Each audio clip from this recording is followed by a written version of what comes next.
Salut tout le monde, c'est PokéKiller, j'espère que vous allez bien. On se retrouve aujourd'hui pour une nouvelle vidéo. Enfin, oui, enfin, une nouvelle vidéo info et actu épisode 26. Aujourd'hui, je vais vous parler de quelques petits trucs sympathiques. Tout d'abord, un jeu Pokémon qui a été complètement détruit par les douaniers américains et qui a été quand même estimé entre 4 et 10 000 $. Je vais aussi vous parler de la dernière Pokéball qui est sortie et qui juste somptueuse. Je vais vous parler de la prochaine très grosse extension japonaise jamais vue dans le monde Pokémon.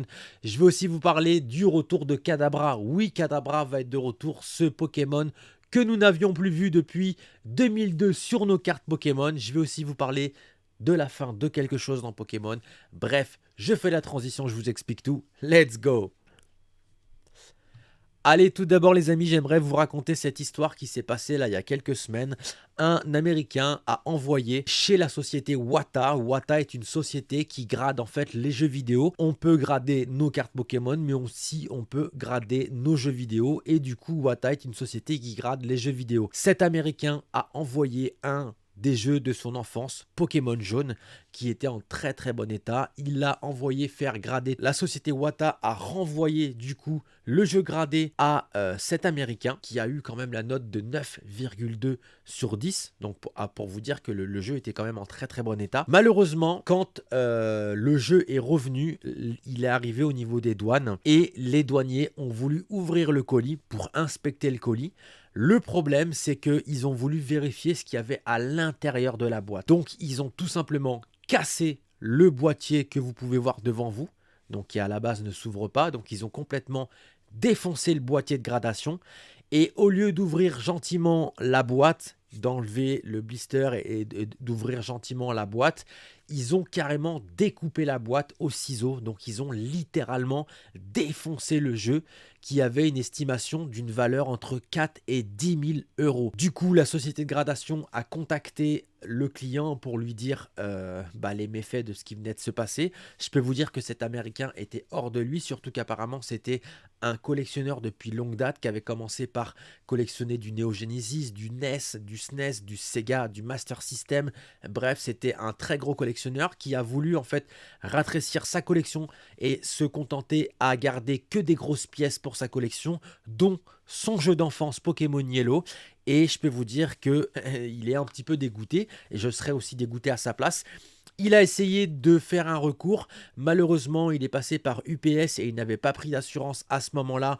Et il ne sait pas trop du coup comment il va pouvoir se faire rembourser. Donc, il va essayer de voir avec PayPal. Est-ce que PayPal va le rembourser ou pas? Je vous en dirai plus si j'ai des nouvelles de cette histoire. En tout cas, voilà, c'était la première histoire par rapport à ce Pokémon jaune qui a été complètement détruit par les douaniers américains. Ensuite, j'aimerais vous parler de cette magnifique Pokéball qui vient de sortir. Je la trouve juste magnifique. Sincèrement, si j'avais pas d'autres trucs à acheter, puisque là, il y a Zénith Suprême qui arrive, il y a Violet Écarlate qui arrive, donc j'ai plein de choses à acheter. Mais je vous cache pas que si j'avais un petit budget pour le prendre, je la mettrais directement dans mon setup parce que vous le savez que j'en ai déjà deux et je suis fan de ces Pokéballs, de ces répliques de Pokéballs parce qu'elles sont juste incroyables.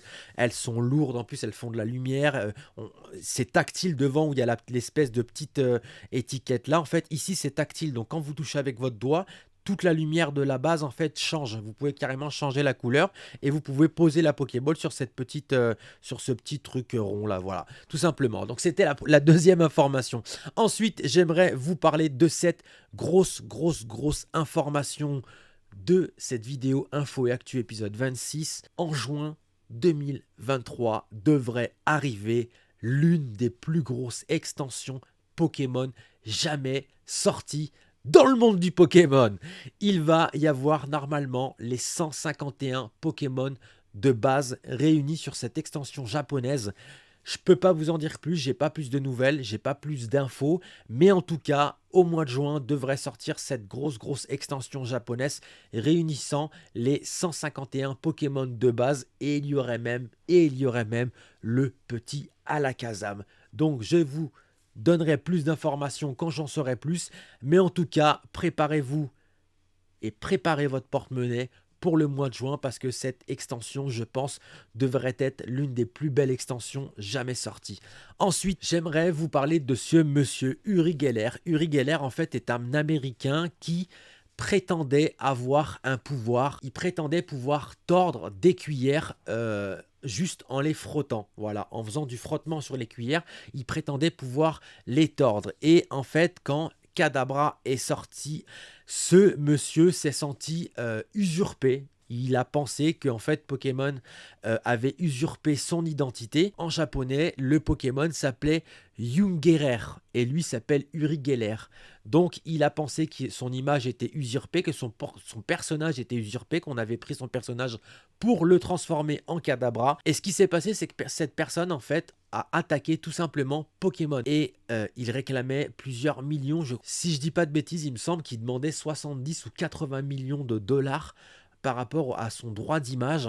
Forcément, Pokémon a refusé, mais comme tout ça était devant la justice, Pokémon et compagnie ne pouvaient plus en fait mettre Kadabra sur aucune carte. C'est pour ça que depuis 2002, on ne voyait plus ce Pokémon Kadabra sur aucune de nos cartes.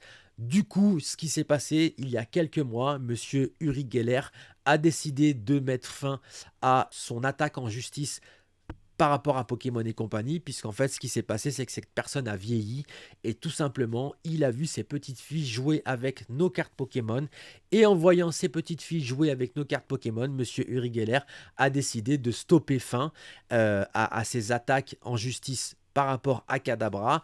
Et du coup, le président de Pokémon a envoyé un message, une lettre à monsieur Uri Geller pour le remercier de mettre fin à ses attaques en justice. Et du coup, on pourrait retrouver en 2023 Kadabra sur nos cartes Pokémon. Enfin, le retour de Kadabra en 2023. Ensuite, pour la dernière info, j'aimerais vous parler d'un petit truc. Je pense que ça va pas faire plaisir à certaines personnes. Normalement, ça ne devrait pas plaire à tout le monde, les amis, puisque ça serait la fin du TCG Online.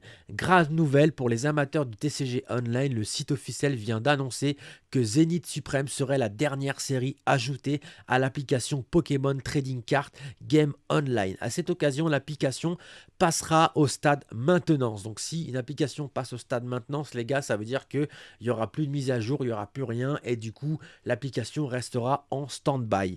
Ce qui signifie que l'application sera maintenue en l'état, mais plus rien de nouveau sera développé ou corrigé.